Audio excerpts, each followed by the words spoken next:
Good evening, everyone, especially to our friends in Egypt, and Ramadan Mubarak to those who are celebrating Ramadan. This is a strange and difficult time to bring together a Muslim who has spent his professional career studying Judaica, and myself as an American Jew who has worked for the last 10 years with CAIR, Philadelphia.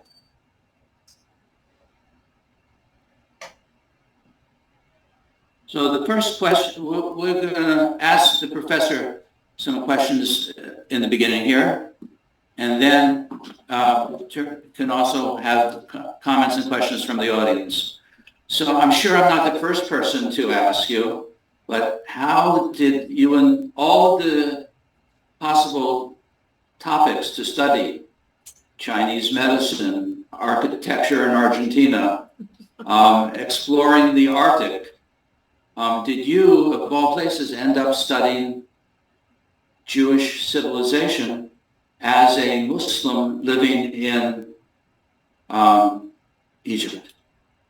Well, thank you. First of all, I would like to thank you for this invitation to talk to you and to the audience.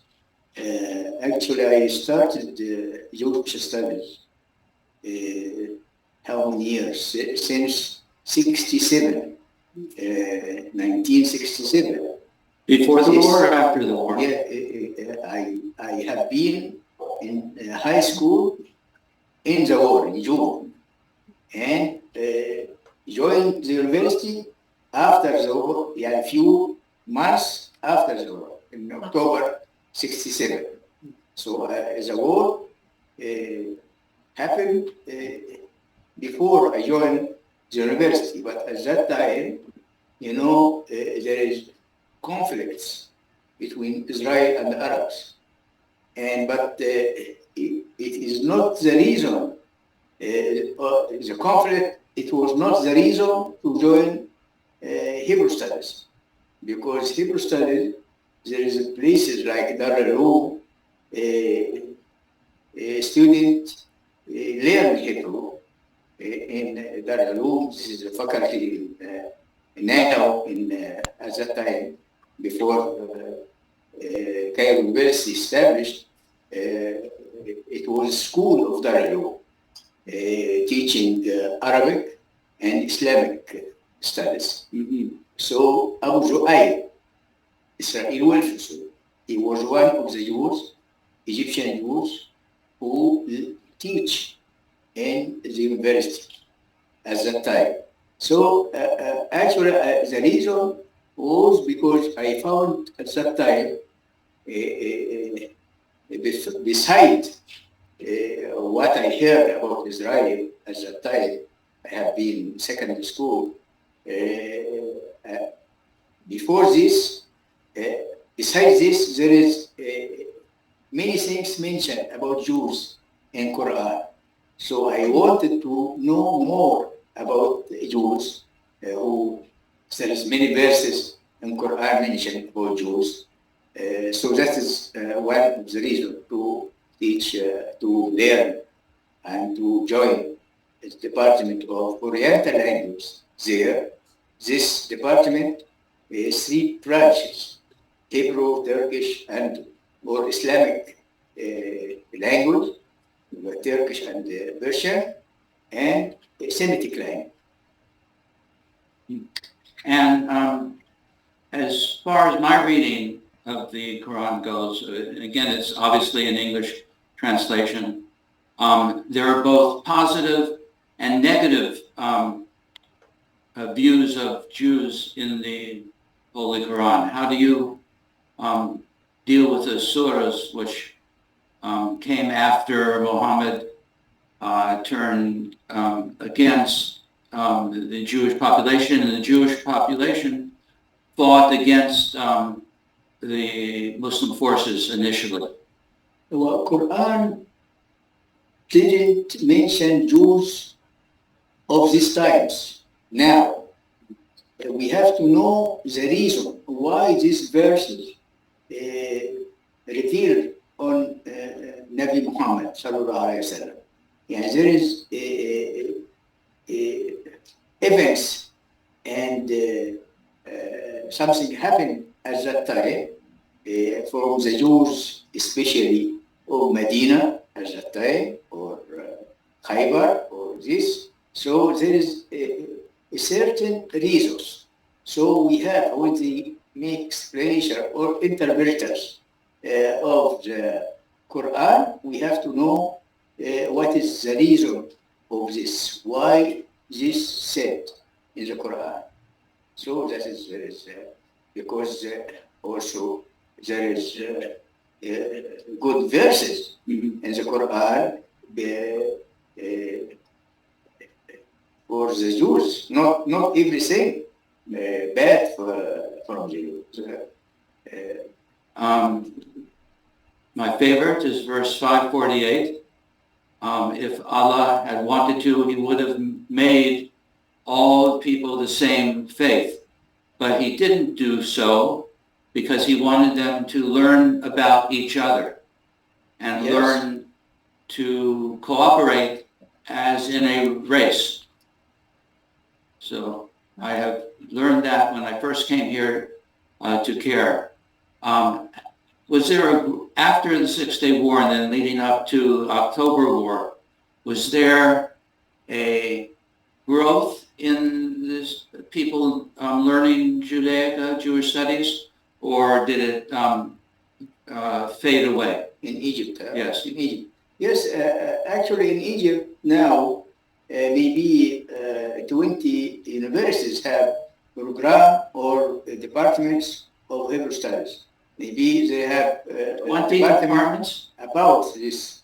I said program because some faculty of literature, faculty of arts have Hebrew in department of history department or Arabic department, because not every program learn modern Hebrew. Because in our departments, we didn't teach Hebrew only. There's Talmudic studies, Mishnaic studies, Aramaic, Syriac. How many students would you estimate are doing Jewish studies in any department in the country? Well, in our times, when I joined the university, we were very few. I have been in CAIR University in the Department of Oriental Studies, which there is 3 branches for 3 languages, Persian and Turkish and Hebrew or Semitic language. We were 10 persons, 10 students in 3 branches. But now maybe 100. We receive 100 students. Not in every university, because there's other universities in Upper Egypt or outside Cairo have a small number of students. We have, sometimes in first year, we receive maybe 300, 500. This is a big number. Yeah. You know that in America, American Jews know nothing about this. It is like you're revealing to us a foreign planet in which we have discovered that we have a lot in common, but that the people who run and who are the funders and the so-called experts in Islamic studies in this country, people such as Bernard Lewis, never mention these things. Again, it's like we're revealing secret information to the public, because our vision that we have been taught in Sundays, in Jewish schools and Judaica departments, is that Islam is intrinsically anti-Semitic, anti-Jewish. Little kids were told that Arabs wanted to push all of us into the sea, and yet you come with an entirely different message. And you've been doing this for 40 years or so, which is, I'm getting up there too, so I don't want to exaggerate, you know.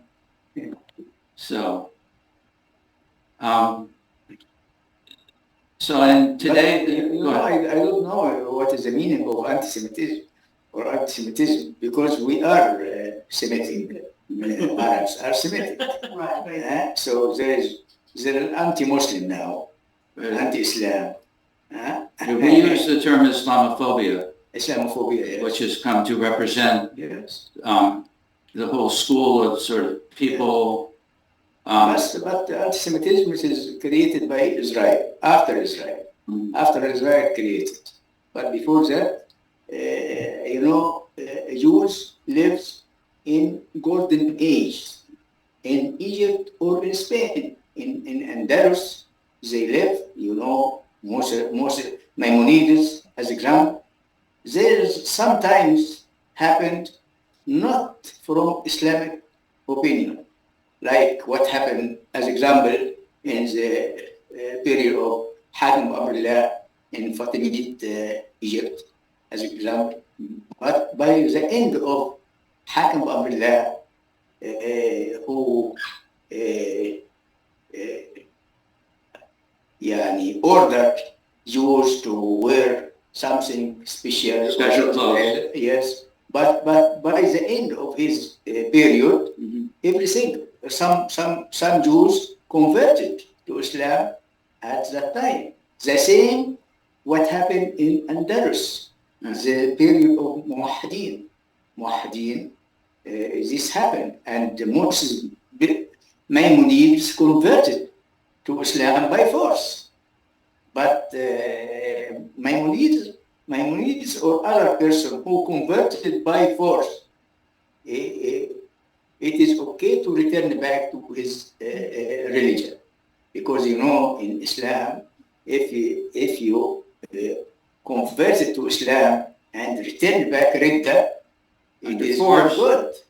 You have to by the order of Islam, you have to be killed.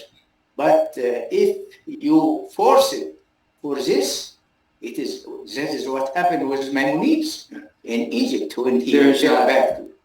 There's a document by an Arab scholar in Egypt by the name of Al-Kindi, yes. Who tells a story, I read this, yes. Who tells a story that in Morocco, Maimonides lived with his family. Then they came to Egypt, and such was the stature of their genius that he quickly was appointed the Rasa Yehud, the director of all the Jews, the sort of council president of the Jewish community.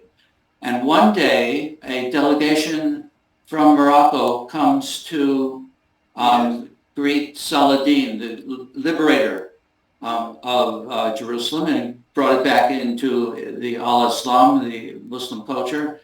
And when this delegation enters the palace, they see Saladin sitting next to Maimonides, his doctor. And the Moroccan begins to scream, "I knew this man in Fez." This is Abu Arabi. Right. "I knew this man in Fez, and he was a Jew." He fasted. And then he converted. Yes. And Saladin says, "Is this true, Dr. Rambam?" And the doctor says, "It was true, but we were forced to become Muslims." And Saladin says, "Then you're not a real Muslim. You can continue to practice Judaism because that is your faith. No coercion in Islam." And then we have people all around the country here, in government and out of government, who are considered authorities about Islam. Most Jews, in my opinion, don't know the difference between hummus and Hamas. Yes. So it's not a good situation. Maybe this is before Harbor, before what happened in Gaza now. Now everybody knows who is Hamas. Yes. There was, in fact, a lot of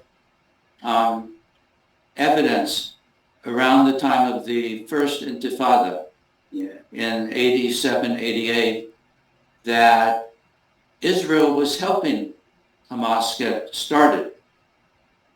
This was published in Haaretz, Israeli newspaper, because when the Intifada broke out, they assumed it was the PLO. The PLO didn't know anything about the beginning of the Intifada. It was because the Israelis thought that if they could sponsor a religious organization, they wouldn't turn to violence, because we have our crazy religious people also, or fundamental people, and the worse it gets is they throw rocks at cars driving on the Sabbath. But so it seems that Israel is always trying to look for reason for breaking out of violence, where that evidence is right in front of their face, our faces too, which was the occupation. Yes. And they refused to see that this was the cause, not anti-Semitism, not hatred of the Jews, but people living under occupation will inevitably want to throw that off and return to a situation, or to create a situation of their freedom. Yes. Returning back to Maimonide's short comment that there is many scholars, Jewish scholars deny that Maimonides converted to Islam. But in my opinion, if we see how Maimonides behave in the equality man with Yemenite Jews, and he insults Prophet Muhammad, and insult Islam, and insult do bad things about Jesus, even Jesus and Christianity, and he asked the Rabbi of Yemen not to show this equality to any Muslims, because it is very bad to know that, because he has a good position in Egypt, Maimonides at that time. So that is why I think, because he didn't love Islam to convert to Islam. So this let me be sure that he converted by force in certain condition. This happened.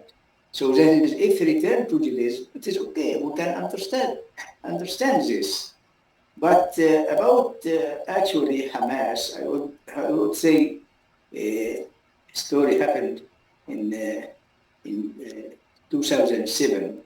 I was invited to a Middle East Center in military college in Maryland. Where? In Maryland, Marines, the faculty of Marines in Maryland.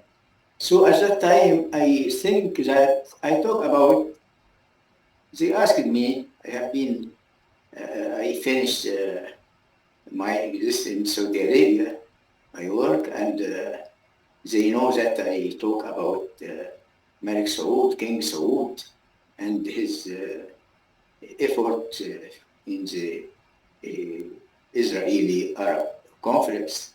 And they asked me, okay, you can talk about this subject. I said, no, I can talk about Saudi Arabia, but in the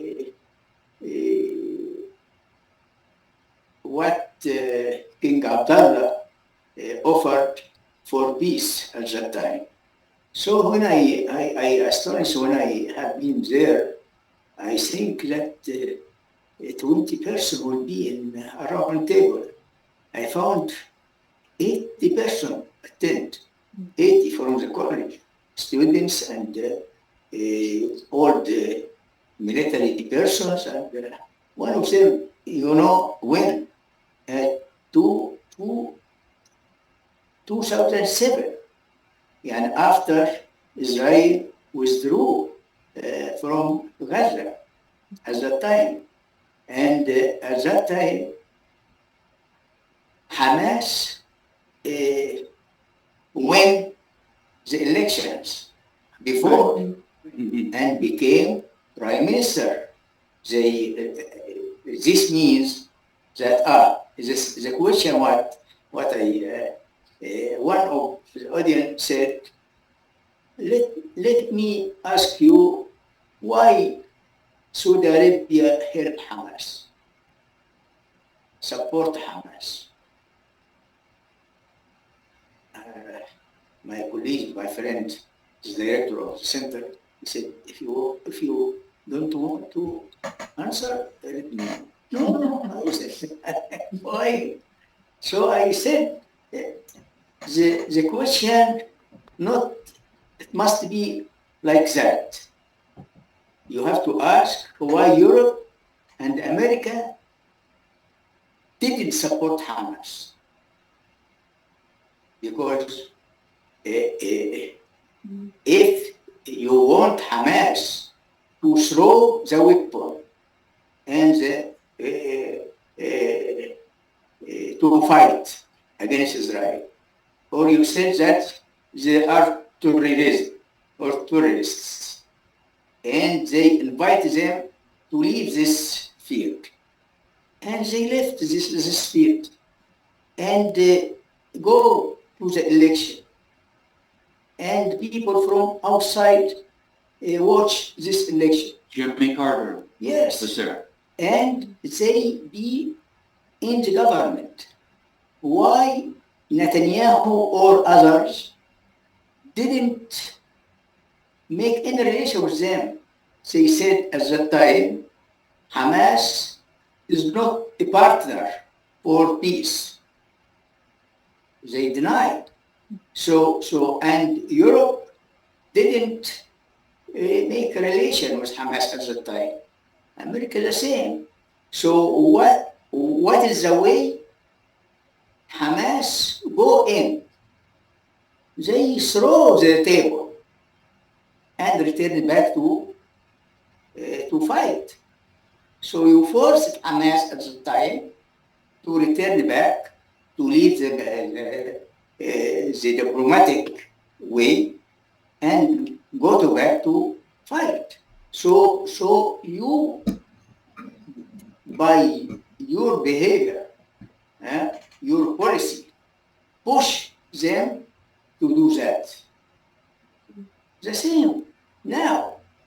I told today I have discussion after the conference here, and there is a comment talk about 7th of October when some one of our friends, participants, talk about what happened in Gaza now. It doesn't help us to make a relation or to attend conference or to visit Israel. So a woman attends there, I think from Israel. She said, "Oh, what happened in 7th of October? How many people killed? They say that the reason of the destruction now and thousands of people, incidents, not from Hamas,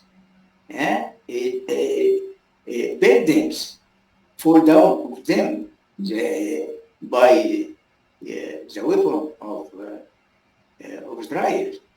and many infants, how many babies died, but who alive from the event, these children, what they become after that, after 20 years. So I told them, we created many persons like Hamas and more, because these children or babies who lost their parents and live alone, never forget what happened at that time. And we created many Hamas, many groups. I don't know how they thinking about this. So I told I told her that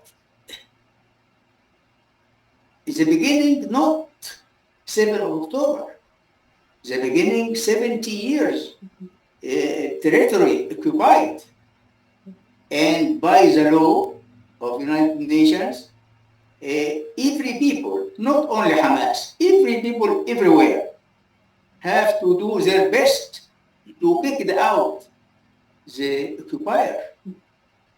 That is the reason. Yeah, I cannot let put us in the Palestinian citizens. Before Israel invaded Lebanon in 1982, the border was very quiet, hardly any shooting. And then when Sharon decided to invade, Ben-Gurion, he sent the whole army, and they occupied South Lebanon and gave birth again to military resistance in the form of Hezbollah. Right? Yes. So it seems that they're always, for people who are supposed to be strategically smart, they keep making the same mistake. Still make mistakes, even how it comes if I attend conference, so in Israel or in America or everywhere, how it comes to continue in this course, me, myself, because I have colleagues at the university, I have students, and some of them in the beginning blame me to do these relations, and why I continue in this way. They said, see what happened? We told you that before. So that is Israel, before the visit of Sadat, dream to make a peace with Egypt. Dream. But I would like to know now, usually I said that Egypt made many steps toward peace. I want to tell me one step happened from Israel toward peace. Since 40 years, since that visit, I told to my friend, Israeli friends, when they discussed with me, I told, please tell me, when I have been in Oklahoma, in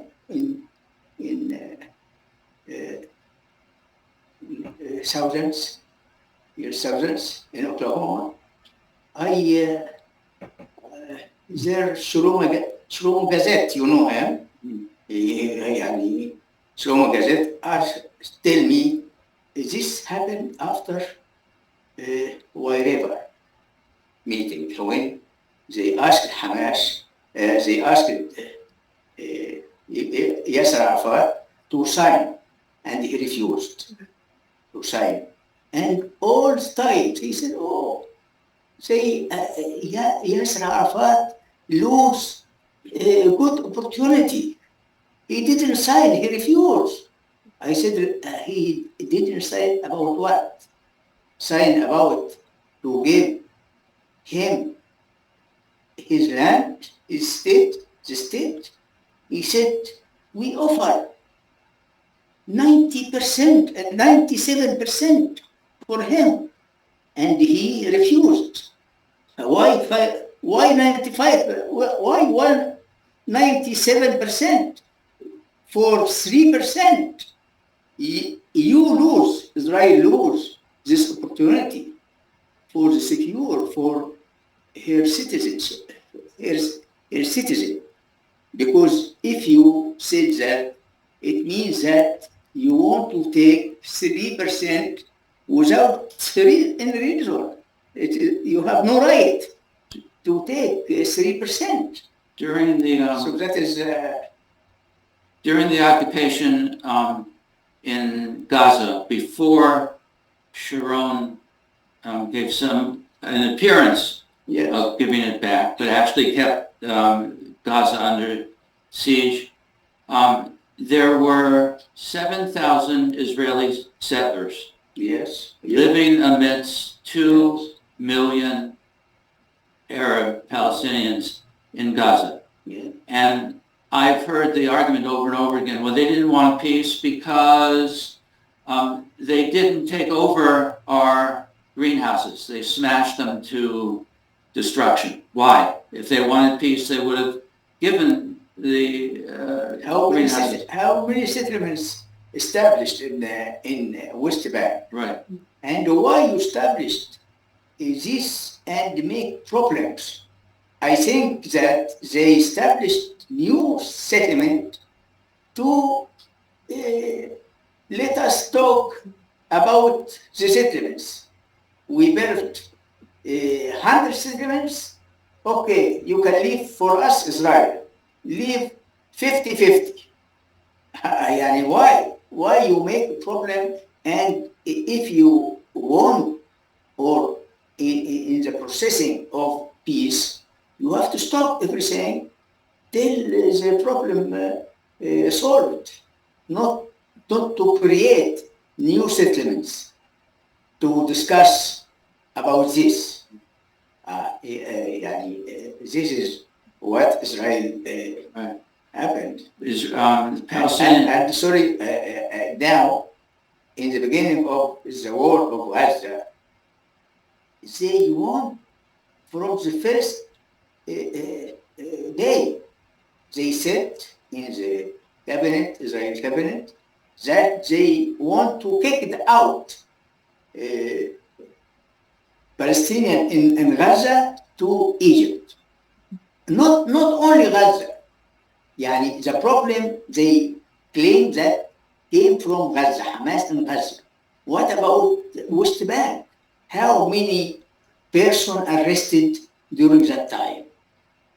Put in prison? 10,000. Yeah, during the war of Gaza. How many buildings destroyed in West Bank? And they declare that they want to kick the Palestinian from West Bank to Jordan.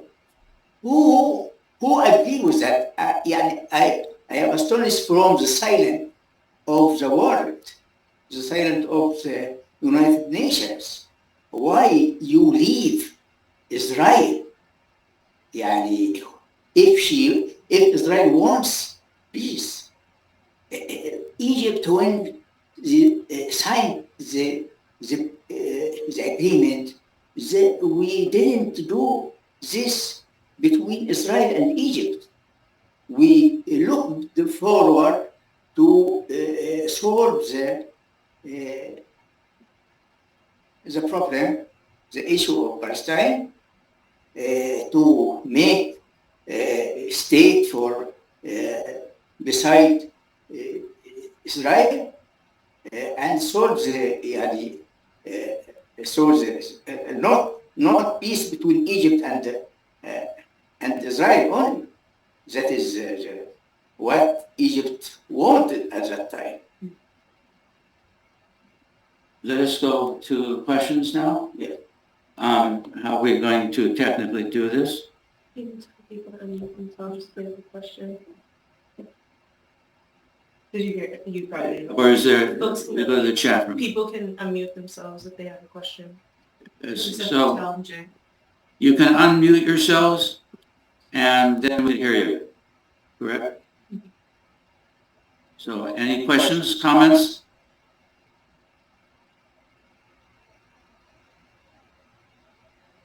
You people can talk also. I have a question.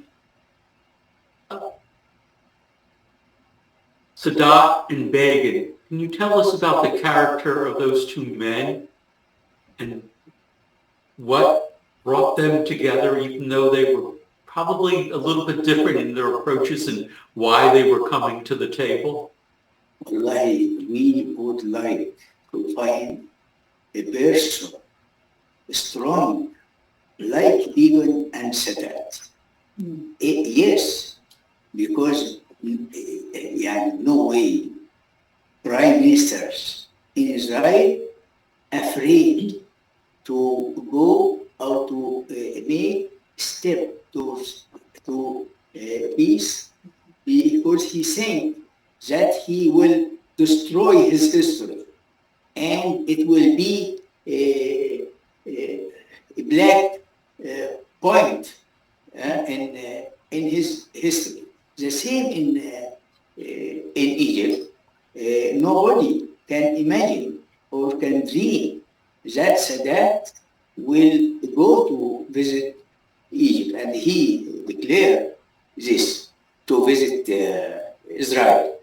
So actually, both of them, thanks God, that they exist in the same time. In the same time. Yeah.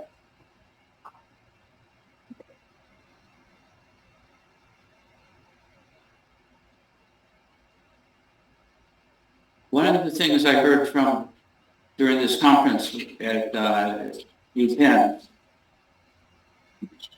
Yes.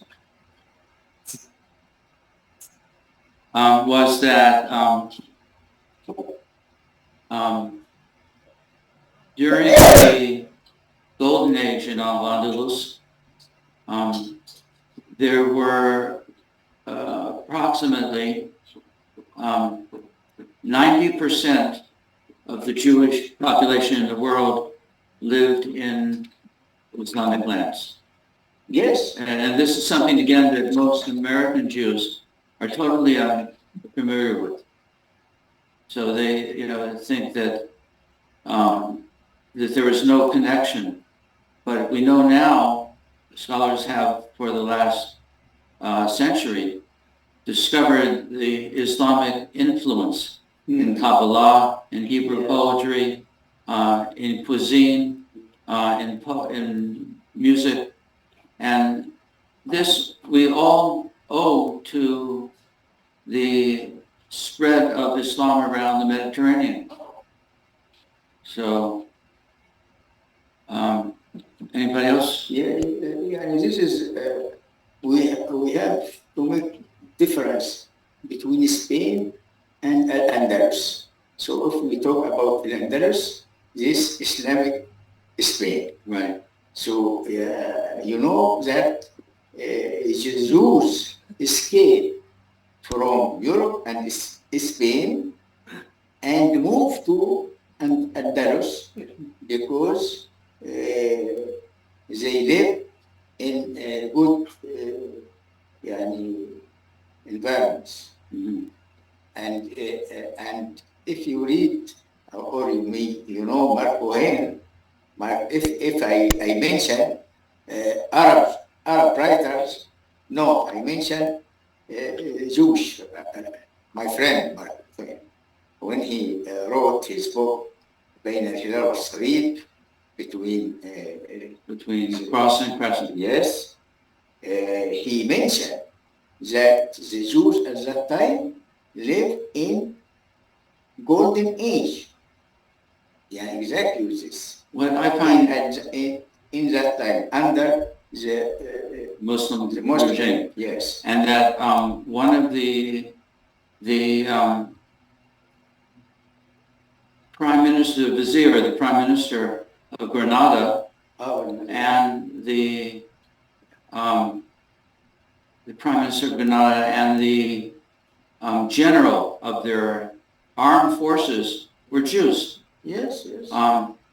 And remember when Joe Lieberman, an American senator of little repute around here, he said, well, the great thing about my nomination for vice president was that this is the first time Jews will be running a country.